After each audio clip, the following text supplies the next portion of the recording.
Howdy, Jacob here. Today I'm going to do a more in-depth analysis on Etsy. In my initial analysis, the company was looking like a buy, and so I've done further research by reading a couple quarterly reports, most recent 10Q and 10K, to get a better understanding of the business, to better make my assumptions. I wrote down some notes, but first I want to go over the business high level again, just to remind everyone about it. And then again, everything I say will be in my opinion. Do what you want with it. Um, don't do anything because I do. You think I'm doing something, or I'm doing something, or I think it's a good buy, or you don't. You might, whatever. Just do. This is more informational than anything. Even this in-depth analysis is not going to be the end-all be-all to my investment process. I still look at the 10Q and 10K and quarterly reports of their competitors, and then really understand why I think they have an advantage over them. And so this in-depth analysis is not going to be perfect. But just to remind everyone about the business, revenue growth has been astronomical. They have a 6.4 billion market cap, 7.7 billion enterprise value in the broadline retail industry. They are in the two-sided online marketplace. They connect buyers and sellers of very unique products, and they do this globally. And they were founded in 2005 out of Brooklyn, New York. Their gross margin has increased. Operating margin over the last 10 years goes from negative to double digits, with the return on invested capital looking very solid in the high teens, low 20s. Their income statement does show a bit of money going to R&D.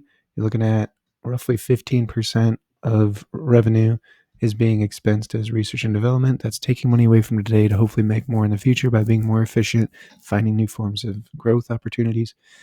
They have 1.1 billion in cash-like products with 2.3 billion in long-term debt, and they produce 600 to 700 million dollars of free cash flow. But their their margins increased immensely from COVID, so that's something to keep in mind. So let's go over some of the notes that I took from this business, from the quarterly reports in 10Q and 10K. So they do have a comparable model to an Amazon, a Shopify, where they link buyers and sellers, but they're catered more towards crafts. So the beta form is now for Etsy Insider, offering benefits to members. And so I found this interesting. And so Amazon and Costco make, a lot of money through their membership, and then they're able to sell products for cheaper once you're a member.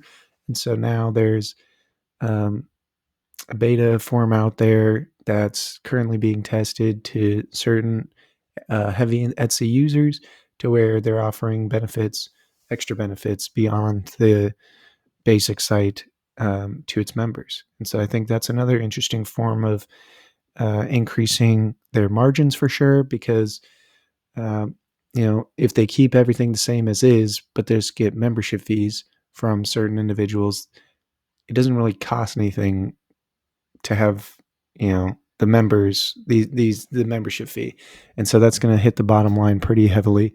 They do have a low capital model compared to the average e-commerce site, because again, it's more just connecting buyers and sellers, and they've gotten to a point where they have a brand that's doing it.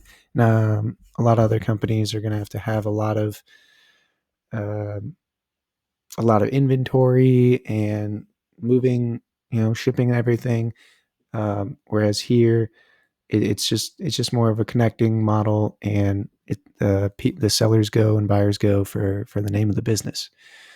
They converted in 2023 90% of adjusted EBITDA to free cash flow, so I thought that was a pretty impressive feat. Specifically pointed out in the more recent reports of buying back shares due to valuations being meaningfully below our view of fair value. So again, this is just the business talking. Obviously, more so than not, a business is going to be more positive about their business than the average person. But share repurchases is definitely a good sign from you as the owner, saying that at least the business views themselves as cheap. So if you do your own analysis and view it the same, then this would be an opportunistic time to be buying back shares, which they are doing. So they approved a $1 billion stock repurchase program in 24 Q3. This represents greater than little over 15% of shares outstanding at the current price. Through 24 Q3, gross merchandise sales are down 3.3% year over year. Revenue is up 2.6%.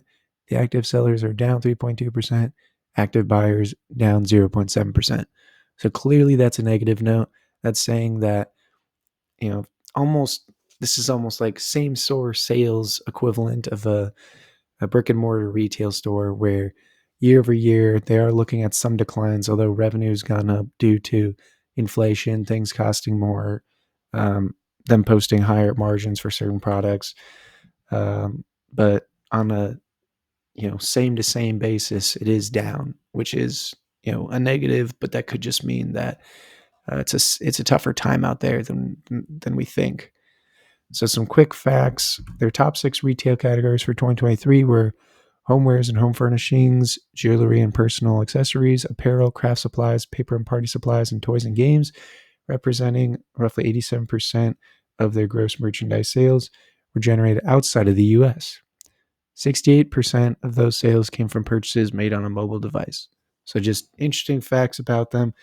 A good amount of their revenue coming from outside the US, 45%.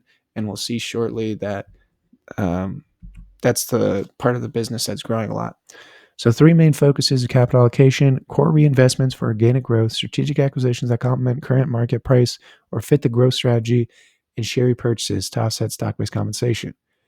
As we saw in 2023 and more recently in 2024, they can buy back shares in excess of offsetting stock-based compensation due to share repurchases being a great form of capital allocation, thinking that the price is very cheap.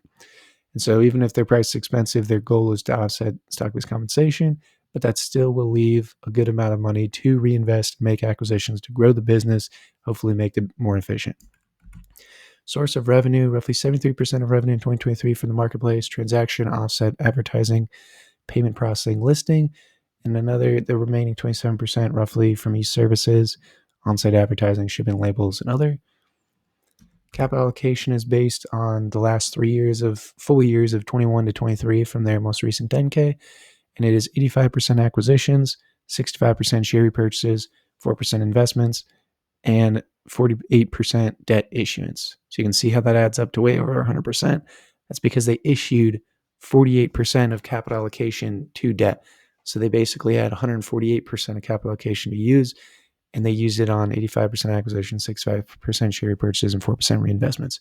So that's not something you can do forever. Even if you were to increase your free cash flow immensely, you can't just keep issuing debt forever and ever at this rapid of a pace. And so this could dampen their growth in the future and some of their efficiency measures like margins.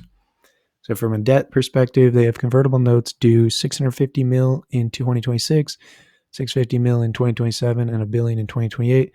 Based on the terms of each series of notes, they will mature on their respective maturity date unless earlier converted, redeemed, or repurchased.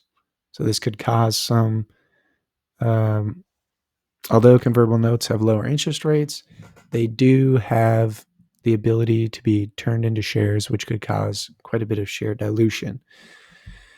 And so my new analysis has dampened the margins a bit, dampened the revenue growth a bit, because again, I saw negative year over year comparable store sales, which is just, vendor over vendor, what's going out on a non-cost basis, and it was down. Number of buyers, number of sellers, both down as well. So I do think that with the amount they're able to make acquisitions and reinvest back in themselves, I think that they still have growth in excess of the average company.